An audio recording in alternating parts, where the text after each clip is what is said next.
Hi, here is a video about my guess and check shortcut for finding the equation of a line when we're given a point.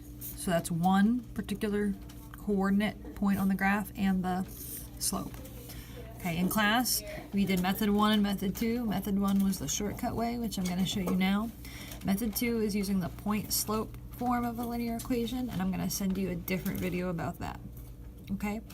So, if we're doing the guess and check way, the first step is to eliminate. I see that my slope is 4. So I'm going to look at each of these answer choices and see which of them have a slope of 4. Well, choice A here says y equals 4x plus 4. Remember, we know y equals mx plus b is our slope-intercept form. M is the slope. So 4 is my slope here. So that's good. This one has a slope of 2. Cross that one out. This one has a slope of -4. It doesn't count. Positive 4 and -4 are not the same. That one does not have the right slope. And this one also has a slope of 4. So just by looking at the slope, I already eliminated 2 of the choices, so that's great. Now, I still have to decide between A and D. And I need to know which of these lines goes through the point -2, -4. What that really means is, when I plug in -2 for x, what should come out is -4 for y. So I'm going to try it. Let's try choice A. Okay, and I know my ordered pair is -2, -4. So I'm going to take the x value of that ordered pair and fill it in for x. So I'm going to work that out. 4 times -2 is -8. -8 plus 4 does make -4. Looky there. When I put in -2, I got out -4. So I know that A is the correct choice. Yay! Alright, let's do another one. Let me find a good one.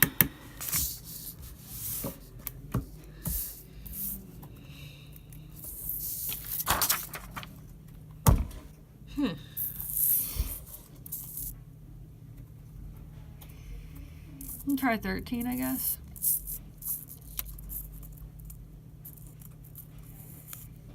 Okay, so, these are from your homework, by the way. So, 13 is a little bit different because instead of giving me a point and a slope, it gives me 2 points. So, it's really the same process, except I'm going to have to do a little work to find the slope. I'm going to use my slope formula for slope of a line, which is on your formula sheet, which is y2 minus y1 over x2 minus x1. And if you like my little box method, you can do that.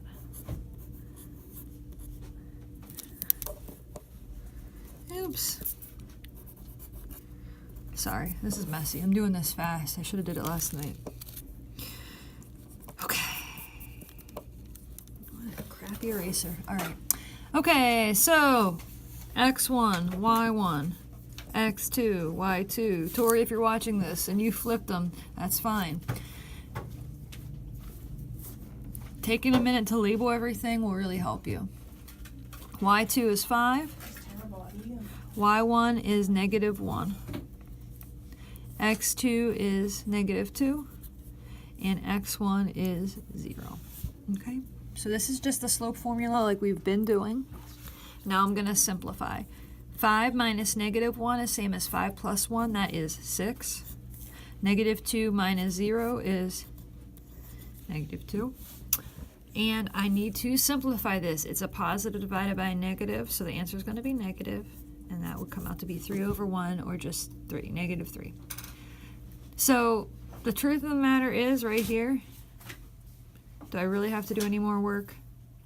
No, because the only choice with a slope of -3 is A. Okay, but just to make sure, the other thing, reason I can know it's A is look. What do we call this point right here? That's the y-intercept. How do I know? Because it's 0, something. That means It's straight along that y-axis. The y-intercept is -1. Look at that. The slope matches, the y-intercept matches. That was just great. But I know what you're thinking. Well, what if all of them had a slope of -3? What if I didn't have the y-intercept? How would I do it? Well, then in that case, you're going to go back to testing the equation again. So we think that A is the right equation. In fact, we know A is the right equation. But let's go ahead and make sure these 2 points work. And you would have to do this if you couldn't narrow it down to A right at the beginning. So let's try 0, -1. So instead of x, I'm going to fill in that 0. So I have -3 times 0. Anything times 0 is 0. Minus 1. That's -1. When I put in 0 for x, I get out -1. Let's make sure it works for -2, 5 as well. Okay, fill in that x value in the point for by x in the equation. Okay, so -3 times -2 is going to be +6. 6 minus 1 is 5. So when I plug in -2, I get out 5. That's how you know that is definitely a right line. So again, this is the shortcut guess and check method. This will only work for multiple choice tests. If I didn't give you multiple choices, you couldn't do it this way. However, the GED and the HiSET are multiple choice, so this way works just great.